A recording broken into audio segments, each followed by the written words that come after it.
Let's start with the basics and understand what mutual funds really are. A mutual fund pools money from many people, with a fund manager investing it into stocks and bonds on their behalf. Through one mutual fund, you can own tiny parts of 100 different companies instead of buying each stock individually. Diversification directly reduces risk by spreading your money across multiple investments.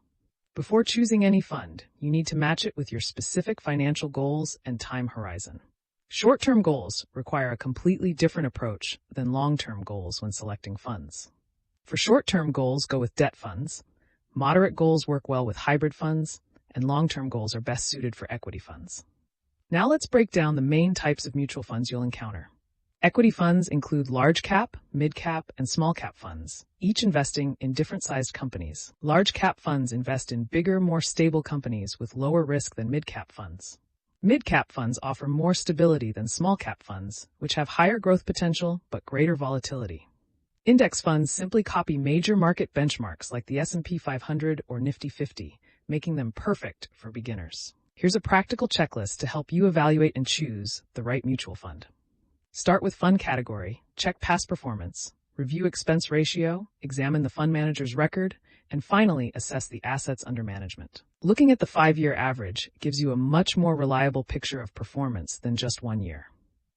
Always prefer funds with lower expense ratios since they preserve more of your returns. You can easily compare all these factors using apps like Grow, Morningstar, or Value Research online. Consistency beats flashy returns. The tortoise always beats the rabbit. The smartest way to start is with a systematic investment plan, even if it's just a small amount each month. A SIP means you're investing regularly every month, no matter what the market is doing. This approach, called rupee cost averaging, balances your purchase cost by buying at both market highs and lows. The key to wealth creation isn't timing the market, it's time in the market. Compounding is slow until it's fast, so patience is your greatest asset. Let's quickly cover 3 common mistakes that can derail your investment journey. Avoid chasing last year's top performer, withdrawing early when markets fall, and following random hot tips.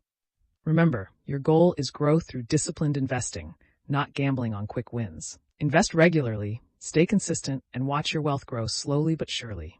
Welcome to Money Mastery, where we help you master money one video at a time. If you found this helpful, make sure to like, subscribe, and hit the bell icon to stay updated. Don't miss our next video on building multiple income streams. We'll cover 5 smart ways to earn more in 2025. Because while saving is smart, earning more gives you real power.